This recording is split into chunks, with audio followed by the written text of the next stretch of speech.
لو في يوم حبيتوا تخبزوا العيش في البيت انتوا لازم تجربوا الوصفه دي. عيش بدقيق القمح الكامل مش هتلاقوه في اي حته بره، هش وطري مريح للمعده، وهنعمله بطريقه تخلي ليه طعم مميز قوي. مبدئيا عشان نعمل رغيف عيش هش من القمح الكامل لازم نضيف له نسبه من الدقيق الابيض. النسبه اللي انا بستخدمها لكل كوبايتين قمح كامل كوبايه واحده بس من الدقيق الابيض. انا مستخدمه 4 من القمح الكامل معاهم كوبايتين من الدقيق الابيض. هضيف رشه ملح، اتاكد ان انا اقلبها كويس قبل ما احط الخميره. بعدها هضيف معلقه كبيره من الخميره، بدل السكر بقى معلقتين كبار من العسل الاسود. هدوبه من الاول في شويه ميه علشان يكون اسهل في العجن. العسل هيساعدني انشط الخميره، هيديني لون حلو قوي للرغيف، وهيعمل طعم مميز جدا. انا كنت عامله جبنه من قبلها بكام يوم، فكان عندي شرش عجنت بيه، لكن في العاده ممكن اعجنها بميه دافيه عادي. هعجنهم كويس قوي بقى لحد ما يبقى عندي عجينه طريه مش بتلزق. احطها في بوله مدهونه زيت واسيبها ان هي تخمر. بان الجو حر ما تطولوش عليها في التخمير، ساعه بالكتير، عشان الخميره ما تعملش طعم في الرغيف في الاخر. انا كنت عايزه رغيف صغير فقطعتهم كور ما بين ال 60 وال 65 جرام. ان انا اكورهم واتاكد مطرح ما لميت العيش ان هم مقفولين كويس. الخطوه دي بتفرق قوي في ان هي تخليني في الاخر عندي رغيف عيش شكله حلو. هخلص الكميه كلها واسيب الكور ترتاح لمده 10 دقايق، ما تطولوش عليها قوي لان الجو حر. وهبتدي بقى افرد الكور. انا حبيت ان انا افردهم على دقيق اسمر صحي علشان بيكون فيه حبوب، فبتدي احساس حلو في الرغيف في الاخر، لكن طبعا ممكن اي دقيق تستخدموه عادي. افرد الرغيف فردتين كده خفاف الاول، وبعدين هضيف له حبه البركه، هي اختياريه بس بتعمل طعم خطير. وبعدها ابتدي افرد الرغيف بالسمك اللي انا عايزاه. انا بحبه يكون سمك وسط، في الاخر بيكون الرغيف معايا محمل وبيكون حلو قوي في السندوتشات. لو عايزين تعملوه ارفع من كده هتضطروا تزودوا الدقيق الابيض.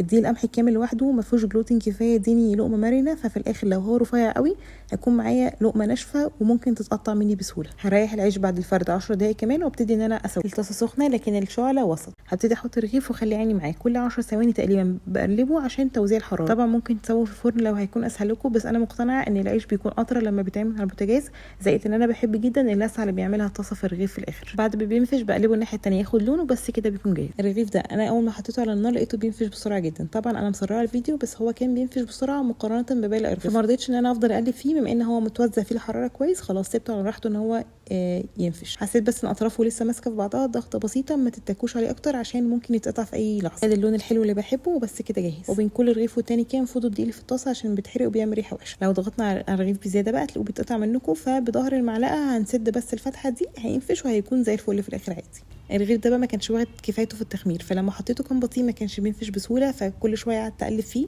كل 10 15 ثانيه كده علشان توزيع الحراره. انا حبيت اوريكم بس امثله مختلفه للتسويه على البوتاجاز. نفش كويس، قلبته الناحيه الثانيه ياخد لونه، بس كده كان جاهز. خلصت الكميه بتاعتي، كان ما شاء الله كلها شكلها يفرح، وكانت عامله ريحه تحفه في البيت. اوعدكم لو جربتوا الوصفه دي انتوا بجد هتدمنوا ان انتوا تعملوا عيش في البيت، وخاصه النوع ده علشان هو طعمه حلو جدا. بس كده.